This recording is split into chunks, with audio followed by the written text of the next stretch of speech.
guys, I'm here to tell you what is a night auditor and what are the responsibilities of the night auditor. Did you know that the night auditor is the one that handles daily accounting tasks like reporting revenues with account transactions during business hours? Before taking on the reception duties at night to accommodate late night guests who might arrive before 9.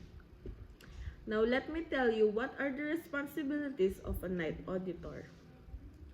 First is they are in charge when the guest is about to check in. They are also responsible in answering phone calls and taking reservations. Next is they should answer to guest complaints, requests, and emergencies. They are also the one who processes the invoice, post checks to vendors, and distribute employees' checks. Next, they are also the one who balance the cash drawer and the log receipts. Next, they should also help to prepare for forecasts and audits. A night auditor is responsible for verifying that all revenue and expenses were claimed, preparing the reports for the next day's work, including reconciling accounts that at a high level of detail. They'll also check room rates to ensure accuracy before reporting them on opening night.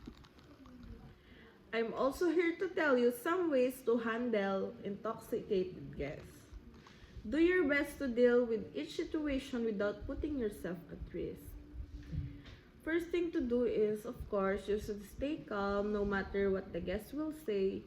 Act politely and don't argue with the intoxicated guests. Then you should not embarrass the guests, especially in front of other people, because this might lead to bigger problems that you will face. You should be friendly with all of the guests even if they are not intoxicated, because it will help a lot to prove them that you are a friendly hotel. Yun.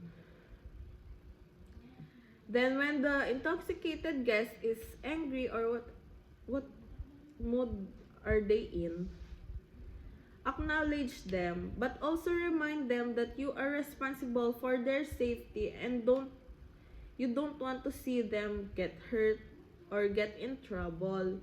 But if the guest still is causing too much problem and doesn't want to listen, you can call the police or the security to help you handle the guest, because they are the ones who can help you the most during those problems. Then point out that if they were sober, they would agree that what they are doing is a bad idea and not good for the hotel image. And if the guest or the drunk guest is behaving rudely, then just like what I said before, the last option should be to call the security, offer them to come, but try and handle the situation very calmly. Now, I'm gonna tell you how to handle guest arrival and guest departure. First thing to do when the guests will arrive, you should approach them. Upon arrival, greet them and don't forget to smile. Don't forget the eye contact and assist them. And during their stay, you should always make them feel comfortable and ask them if they need something else.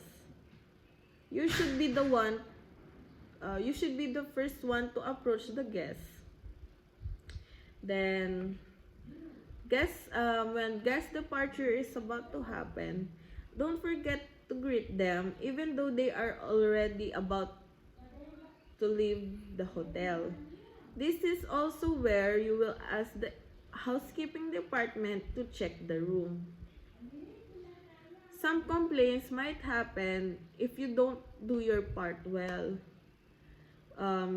For example, when the staffs are not polite and they don't greet the guests properly, when they also don't assist the guests on their own, plus if the service is low. So you can do your best in order to give them the best accommodation that they deserve.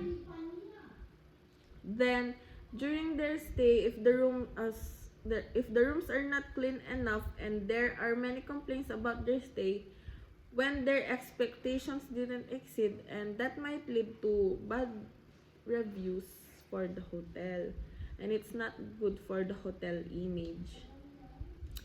Then during the guest departure, if the staffs didn't assist the guests before leaving the hotel, it might lead to complaints, and if they didn't check properly the things. The important part of welcoming a guest is to know if they are or they have a room reservation or if they are walk-ins. Making the guests feel really welcome in the hotel is important because it can be a huge impact in the impressions of the guests towards the hotel. And during their stay, if you really made them feel comfortable, there is a big chance that they will visit the hotel again. Plus, they should have a nice and relaxing place. They should have a nice and relaxing experience during their stay. Then, when it's time for their departure, this is the chance to ask the guests how was their stay. You can ask them to answer a survey if they were satisfied with the service.